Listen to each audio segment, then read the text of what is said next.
नमस्ते दोस्तों, सामान्य जानकारी अर्थात जीएस का उत्तर प्रदेश पुलिस कांस्टेबल का ये प्रैक्टिस सेट दूसरा है। ठीक है, चलिए लगाते हैं इसको। प्रश्न है 39वां, सूर सरोवर रामसर स्थल के संदर्भ में निम्नलिखित में से कौन सा या कौन से कथन सत्य हैं। ठीक है, तो पहला कथन दिया है, यह उत्तर प्रदेश के लखीमपुर खीरी जिले में स्थित है। ये बिल्कुल गलत है, क्योंकि सूर सरोवर जो है ये आगरा में पड़ता है। कहाँ पड़ता है? आगरा में पड़ता है। दूसरा है, यह एक मानव निर्मित जलाशय है। हाँ, ये बिल्कुल सही है, आपका दूसरा सही है। तो आपका उत्तर क्या हो जाएगा? बी।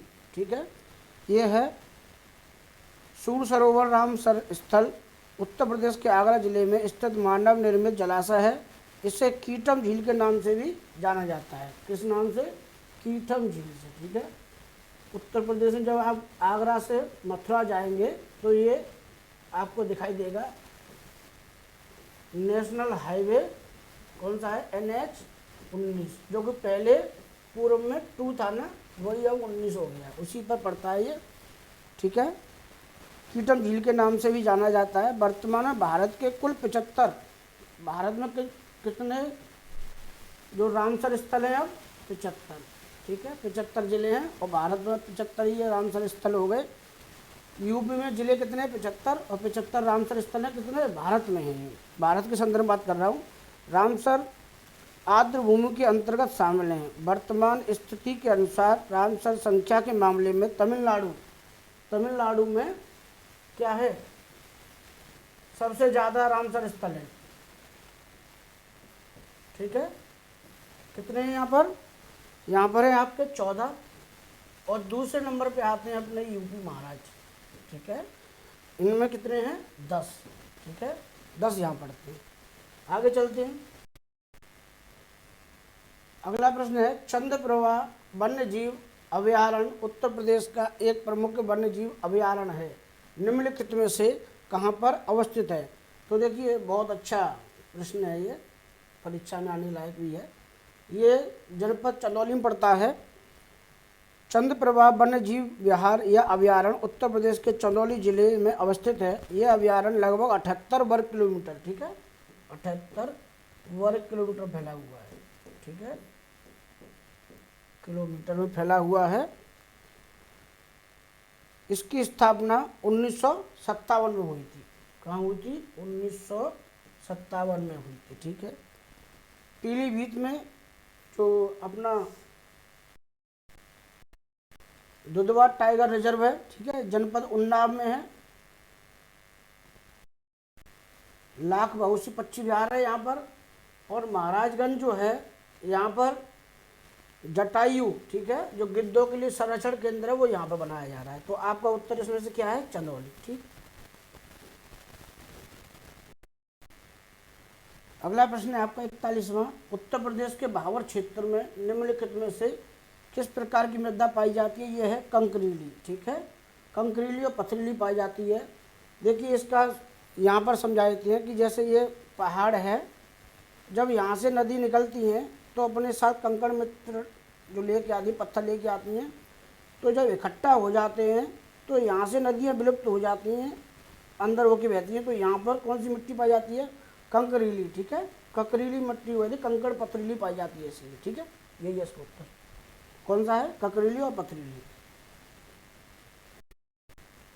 अगला प्रश्न है आपका, उत्तर प्रदेश का कौन क्षेत्र आद्यकल्प की प्राचीनतम शैलों से निर्मित है? ठीक है, ये देखिए, ये है यूपी और ये है MP। ठीक है, फॉर एग्जाम बता रहे हैं, मैप नहीं बना रहे हैं आपके लिए। तो बुंदेलखंड क्षेत्र जो है ये आद्यकल्प से बना हुआ है। कौन सा? बुंदेलखंड क्षेत्र। यूपी के जो जिले हैं बुंदेलखंड में, वो 7 जिले आते हैं। ठीक है, और MP के जो भारत से लगे हुए जिले हैं, अगर बुंदेलखंड क्षेत्र में बात की जाए तो 7 हैं, और पूरे जिले बात की जाए तो 11 जिले यूपी के लगते हैं पूरे मिला के। और MP के यूपी से कितने लगते हैं? वो 13 लगते हैं।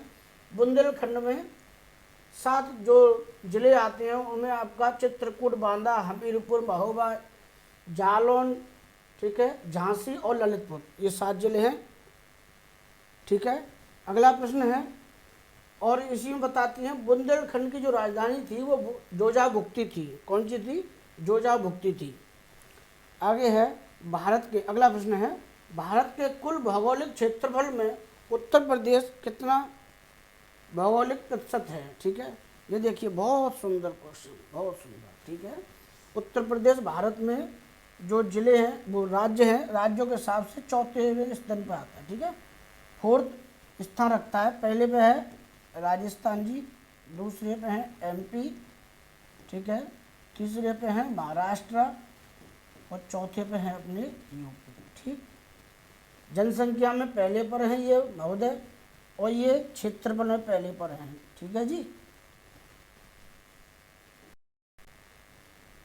44वां प्रश्न है, हाल ही में ग्लोबल वेल्थ कॉन्फ्रेंस 2023 का आयोजन किस देश में किया गया है? ये UK में किया गया, UK लंदन। ठीक है, UK मतलब लंदन, इंग्लैंड, इंग्लैंड की राजधानी लंदन है। संयुक्त राज्य अमेरिका, इसकी राजधानी वॉशिंगटन है। इटली, इटली की रोम है, और जर्मनी की बर्लिन है। ठीक है, आपका उत्तर कौन सा है? UK है। ठीक है, अगला प्रश्न है, 21वीं सदी की आर्थिक साझेदारी हेतु अटलांटिक घोषणा किन देशों द्वारा की गई? ठीक है, 45वां प्रश्न जो है ये की गई थी USA और UK के द्वारा। ठीक है, ऋषि सुनक यहाँ के कौन है? UK के प्रधानमंत्री हैं। और USA के राष्ट्रपति कौन है बताओ? Joe Biden. ठीक है, जो बाइडेन USA के राष्ट्रपति हैं। UK के प्रधानमंत्री कौन है? ऋषि सुनक, जो कि भारतीय मूल के हैं। ठीक है, देखिए अगला प्रश्न है 46वां, जून 2023 में भारतीय रिजर्व बैंक का एक उप कार्यालय कहाँ खोला गया? ठीक है, कहाँ खोला गया है? कोहिमा में खोला गया। ठीक है, नागालैंड की राजधानी है कोहिमा। अगला प्रश्न है, 16 महाजनपदों में किसकी राजधानी तक्षशिला थी? ठीक है, अंगुत्तर जो निकाय है उसमें 16 महाजनपदों के बारे में बताया गया है। तो ठीक है, 16 महाजनपदों किसकी राजधानी तक्षशिला थी? ठीक है, मैं चारों के बारे में आपको बता देता हूँ। इसका उत्तर है D, किसका? राजधानी तक्षशिला। ठीक है, तक्षशिला की राजधानी गांधार थी। गांधार के अंतर्गत क्षेत्र आता पूरा ये अपना। आगे देखिए, कौशल, कौशल की राजधानी थी हमारी श्रावस्ती। ठीक है, श्रावस्ती जो राजधानी थी वो कौशल की थी। ठीक, आगे वज्र, वज्र की जो राजधानी थी वो विदेह या मिथिले। ठीक है, विदेह या मिथिला। ठीक है, ये आगे देखिए, कुरु की राजधानी इंद्रप्रस्थ। ठीक है, कुरु इंद्रप्रस्थ राजधानी। ठीक है, आप अगर ये चारों क्वेश्चन भी इसी पेपर से भी कर लेते हो तो इनमें से एक क्वेश्चन जरूर फंसेगा आपका, इम्पोर्टेंट है।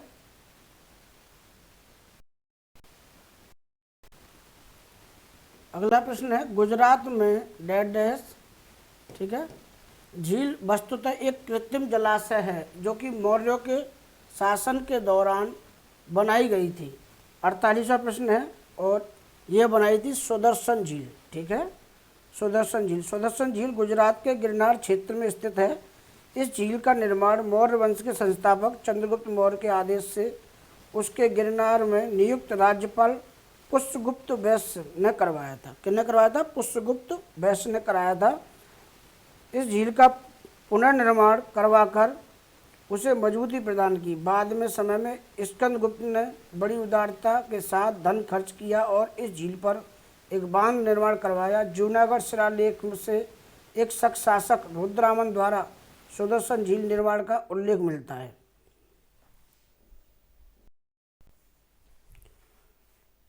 49वां प्रश्न है आपका, यह है, पोलो या चौगान खेलते समय निम्नलिखित में से किस सुल्तान की मृत्यु हुई थी? तो 49वें का उत्तर होगा आपका ए, कुतुबुद्दीन ऐबक। ठीक है, कुतुबुद्दीन ऐबक की मृत्यु 1210, ठीक है, 1210 में घोड़े से पोलो खेलते समय गिरने से हुई थी। कुतुबुद्दीन ऐबक दिल्ली सल्तनत का पहला सुल्तान गुलाम वंश का संस्थापक था। यह पहले गौरी साम्राज्य से सुल्तान मोहम्मद गौरी के सैन्य अभियानों का सहायक था, जो बाद में दिल्ली का सुल्तान बना। मात्र 4 वर्ष 1206 से 1210 तक यह शासन किया। यह तुर्कमेनिस्तान का निवासी था, यह तुर्किस्तान का निवासी था, जिसके माता पिता तुर्क थे। ठीक है, इल्तुतमिश ने चांदी का जीतल और टका चलाए थे। ठीक है, बलबन में एकता प्रणाली चालू की थी। सजदा पैबोस की प्रथा इन्होंने ही, एकता नहीं, इन्होंने सजदा पैबोस की प्रथा चालू की थी। नौरोज त्योहार का उद्घाटन भी इन्होंने किया था। ठीक है, अगला प्रश्न है, टीपू सुल्तान के शासन काल में उनके राज्य मैसूर की राजधानी क्या थी? 50वां प्रश्न है, इसका उत्तर होगा आपका डी, श्रीरंगपट्टनम इसकी राजधानी थी। टीपू सुल्तान की राजधानी श्रीरंगपट्टनम थी, जहां पर 1799 उसे अंग्रेजों के चतुर्थ आंग्ल मैसूर। इंपोर्टेंट प्रश्न है, आंग्ल और मैसूर। ठीक है, आंग्ल मीन्स होता है क्या? अंग्रेज। आंग्ल मीन्स अंग्रेज होते हैं, और मैसूर के जो राजा थे वो टीपू सुल्तान थे। इन्हीं के बीच श्रीरंगपट्टनम की रक्षा करते हुए जो टीपू सुल्तान थे वो मारे गए थे। 1750 को वर्तमान कर्नाटक में स्थित बेंगलुरु के निकट कोलार जिले में देवनल्ली में हुआ था। ठीक है, उनका जन्म कहाँ हुआ था? 1750 में जन्म हुआ था कर्नाटक के देवनल्ली जगह पर। अगला प्रश्न है, 1919 में निम्नलिखित में से कौन सी घटना नहीं हुई थी? ठीक है, कौन सी घटना नहीं हुई थी? तो ये है बंगाल का विभाजन। बंगाल का विभाजन हुआ था 1905 में, और किसने किया था? लॉर्ड कर्जन ने किया था। ठीक है, लॉर्ड कर्जन। ये 19 मार्च, ठीक है, 19 मार्च 1919 को लागू किए गए थे, रॉलक्ट है। ठीक है, आगे जलियांवाला जो हत्याकांड है ये 1919 को हुआ था, लेकिन तारीख कौन सी थी? 13 अप्रैल। ठीक है, 13 अप्रैल थी। और ये जो मॉन्टेस्क्यू चेम्सफोर्ड सुधार है, जो ये एक वायसराय थे भारत के, और ये भारत में आए थे 1916 से 1919 तक ये भारत में विराजमान रहे। इन्होंने ही ये चेम्सफोर्ड सुधार लाए थे भारत में। ठीक है, तो आपका उत्तर हो गया इसमें बी, 1905 में यह आया था बंगाल विभाजन। अगला प्रश्न है, आंदोलन रेड शर्ट, इनको बोलते लाल कुर्ती के अगवा कौन थे? तो इनके अगवा थे, 52वां उत्तर होगा आपका सी। ठीक है, खान अब्दुल गफ्फार खान। खान अब्दुल गफ्फार खान को सीमांत गांधी भी कहा जाता है। ठीक है, सीमांत गांधी भी कहा जाता है। इन्होंने सबने अवज्ञा आंदोलन के समय उत्तरी पश्चिमी सीमा प्रांत में खुदाई खिदमतगार नामक आंदोलन चलाया था। कौन सा? खुदाई खिदमतगार नामक आंदोलन चलाया था। इस आंदोलन के स्वयंसेवक लाल कुर्ता धारण करते थे, जिसकी वजह से इस आंदोलन को लाल कुर्ती आंदोलन भी कहा गया। अगला प्रश्न है, निम्नलिखित में से या निम्न में से कौन सी पहाड़ी असम में स्थित है? तो इसका उत्तर है कार्बी आंगलोलोंग पहाड़ियाँ। ठीक है, ये जो हिस्सा है मेघालय पठार का भाग है। आगे देखिए, जावदी पहाड़ियाँ ये तमिलनाडु में हैं, और सेवाराय पहाड़ियाँ ये भी तमिलनाडु में हैं। अरावली पहाड़ियाँ ये राजस्थान के अंतर्गत हैं। ठीक है, अगला प्रश्न है, उस दर्रे का नाम बताएं जिसे उत्तराखंड में तीर्थयात्रियों द्वारा कैलाश मानसरोवर यात्रा के लिए प्रयोग किया जाता है। तो ये दर्रा है लिपू लेक। ठीक है, कौन सा दर्रा है? लिपू लेक। अगला प्रश्न है, निम्नलिखित में से कौन भारत के लेक डिस्ट्रिक्ट के रूप में जाना जाता है? ठीक है, 55वां है, यह है नैनीताल। तालों में ताल, नैनीताल। अगला प्रश्न है, भारत के कौन से राज्य में अधिकतम संख्या में आर्कयार्ड होते हैं? ठीक है, तो ये है अरुणाचल प्रदेश, उसके बाद सिक्किम है आपका, उसके बाद आपके कौन है, वेस्ट बंगाल है। पहले नंबर पे ये हैं, दूसरे पे ये हैं, और तीसरे पर आपके आएंगे वेस्ट बंगाल। ठीक है, दार्जिलिंग वहाँ पर जगह पड़ती है वहाँ पर।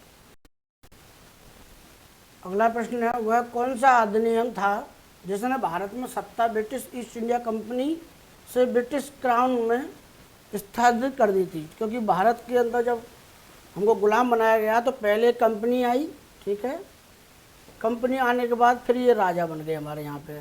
ठीक है, तो कंपनी और राजा के अंतर समझना होगा।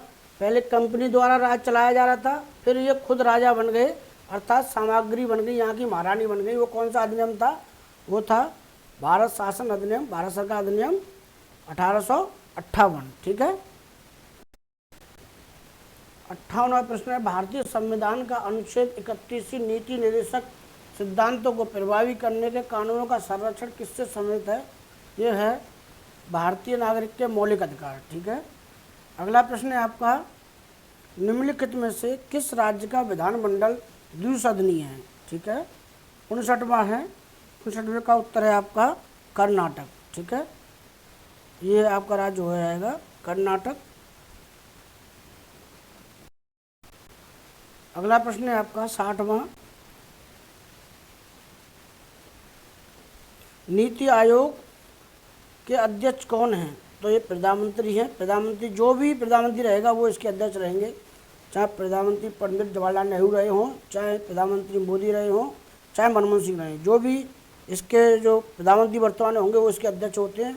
और ये सरकार के थिंक टैंक के रूप में काम करता है। 1 जनवरी 2015 को क्या है, इसकी स्थापना की गई थी।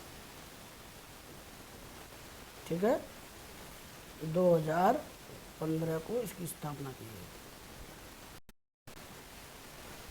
अगला प्रश्न है, संविधान सभा को भारतीय स्वतंत्रता अधिनियम 1947 की धारा के द्वारा मान्यता दी गई थी। ये है 8(1). इतना टफ क्वेश्चन पूछ लिया इन्होंने, हालांकि ये प्रश्न बहुत अलग है, फिर भी देखो दिया है ना, तो ये याद रखना आप। ठीक है, अगला प्रश्न है, भारत सरकार का कौन सा अधिकारी सदस्य न होते हुए भी भारतीय संसद की कार्रवाई में भाग लेने का अधिकारी होता है? ठीक है, 62वां प्रश्न है आपका बी, भारत का अटॉर्नी जनरल। ठीक है, ये लोकसभा में भी जा सकते हैं, ठीक है, ये राज्यसभा में भी जा सकते हैं, कहीं भी कोई भी हो रहा हो वहाँ पर जाकर ये क्या है, अपनी बात रह सकते हैं, सभा में स्थापित हो सकते हैं, बात कर सकते हैं, लेकिन ये वोट नहीं दे सकते। ठीक है, ये वोट नहीं दे सकते, वोट देने का अधिकारी नहीं, क्योंकि ये किसी भी सदन के क्या हैं, सदस्य नहीं होते। ठीक है, अगला प्रश्न है, राज्य की आय जो लोगों द्वारा बिना कानूनी उत्तराधिकारी के छोड़ी गई संपत्ति से उत्पन्न होती है, उसे क्या कहते हैं? 63वें का उत्तर होगा आपका राजगाह मित्र। अगला प्रश्न है आपका, उत्तर प्रदेश भारत में, उत्तर प्रदेश भूल गया है, कर्मचारियों हेतु महंगाई भत्ता तय करने का आधार क्या है? ठीक है, 64 का उत्तर होगा आपका बी, क्या होगा? बी होगा। अगला प्रश्न है आपका 65वां, निम्नलिखित में से कौन सा चतुर्थ क्षेत्र के अंतर्गत आता है? ठीक है, 65वें का उत्तर है आपका बी, कौन सा है? बी।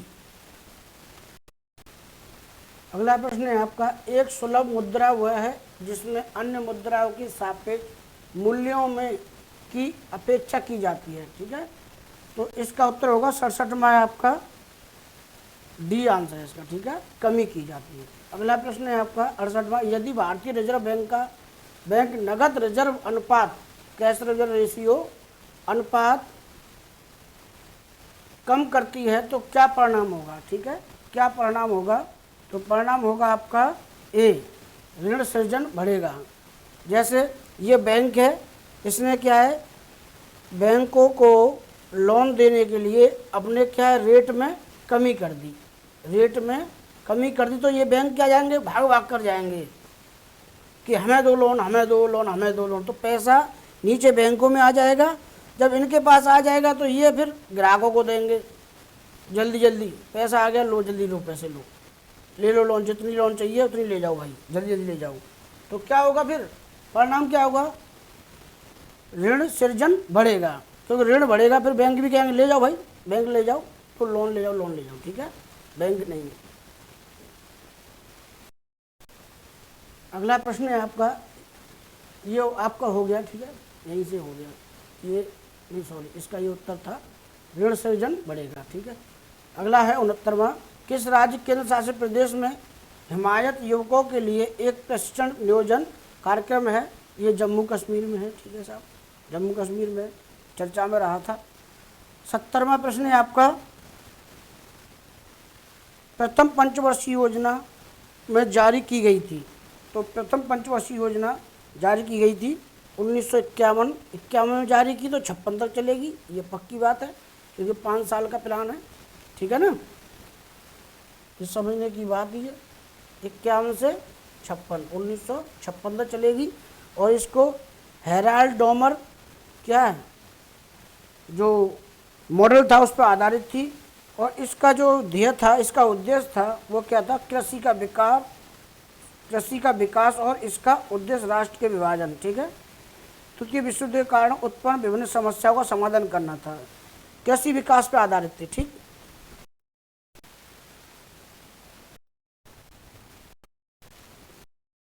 अगला प्रश्न है आपका, ये देखो हम भूल गए टाइप करना इस पर, ये 71वां प्रश्न है आपका, कौन सा है, 71वां प्रश्न है, भारत की प्रथम नोबेल पुरस्कार विजेता महिला का नाम बताइए, तो ये थी मदर टेरेसा। ये भारत देश की प्रथम प्रधानमंत्री थी, महिला प्रधानमंत्री, ठीक है, कौन सी थी ये, महिला प्रधानमंत्री थी। कविता कृष्णमूर्ति, ये गायकार हैं, हर कर्म अपना करेंगे, इन्होंने वो गाना गाया है। सरोजिनी नायडू, ये किसी भी राज्य की प्रथम महिला राज्यपाल थी, किसकी थी ये, यूपी की, ठीक है। अगला प्रश्न है, किस क्रिकेट खिलाड़ी के पास सबसे तेज टेस्ट शतक बनाने का रिकॉर्ड है, तो ये है ब्रेंडन मैकुलम, ये न्यूजीलैंड के हैं, ठीक है, ये कहाँ के हैं, न्यूजीलैंड के प्लेयर हैं। आगे देखिए 73वां प्रश्न है, फ्लाइट ऑफ पीजन पुस्तक के लेखक कौन है, ठीक है, 73वां है, ये है रस्किन बॉन्ड, ठीक है। अगला प्रश्न है आपका, म्यांमार की मुद्रा क्या है, तो म्यांमार की मुद्रा है कयात, क्या है, म्यांमार की मुद्रा क्या है, कयात, यहाँ लिख रहा है कहीं कयात, वही इसकी मुद्रा हुई, देखिए म्यांमार की मुद्रा है कयात, ठीक है। यहीं अपने और राज्यों की मैं आपको बता देता हूँ जो दिमाग में आ रही हैं, आने को तो बहुत सारी हैं, लेकिन फिलहाल जो बताया था उसके आसपास की, जो म्यांमार के आसपास के जो देश हैं, चीन है, ठीक है, चीन की राजधानी क्या है, बीजिंग, और मुद्रा क्या है, युआन, ठीक है। जापान टोक्यो, ये थोड़ी दूर है यहाँ से, इनके पास नहीं म्यांमार के, ये अलग पड़ते हैं, इनकी टोक्यो की जापान की राजधानी टोक्यो की जो मुद्रा है, अर्थात जापानी मुद्रा जो है वो येन है। इराक की राजधानी बगदाद, और इराक की मुद्रा क्या है, दीनार, ये ध्यान रखिएगा आप। अगला प्रश्न है आपका, 1800 ईस्वी में विद्युत का एक विश्वसनीय स्रोत प्रदान करने वाले कुछ पहले उपकरणों में से एक पावर बैटरी का आविष्कार किसने किया था, 75वां है। और ये जीएस का जो यूपीपी का कांस्टेबल का जो सेट दूसरा है, उसका अंतिम प्रश्न है ये, तो इसका उत्तर होगा आपका सी, एलेसेंड्रे वोल्टा, क्या है, एलेसेंड्रे वोल्टा, ठीक है। ये प्रश्न भी आउट है, लेकिन फिर भी क्या है, हमें औरों से अच्छे नंबर लाने की ये चीज़ हमें मेहनत करनी पड़ेगी, ठीक। आगे चलिए, और आगे क्या है, ये लास्ट प्रश्न था। चलिए दोस्तों, बड़ी मेहनत के साथ आपके सामने ये हम टाइप करके पेश करते हैं, और बड़ा समय लगता है वीडियो बनाने में, तो मैं चाहूँगा कि आप हमारी मेहनत से अगर कुछ भी बेनिफिट पाते हैं तो हमें बड़ी खुशी होगी। ये गुरु का यही ध्येय होता है कि उनके द्वारा जो पढ़ाया गया, अगर उनसे कोई लाभान्वित होता है तो उन्हें सबसे ज़्यादा प्रसन्नता यही होती है। इन शब्दों के साथ जय हिंद, जय भारत।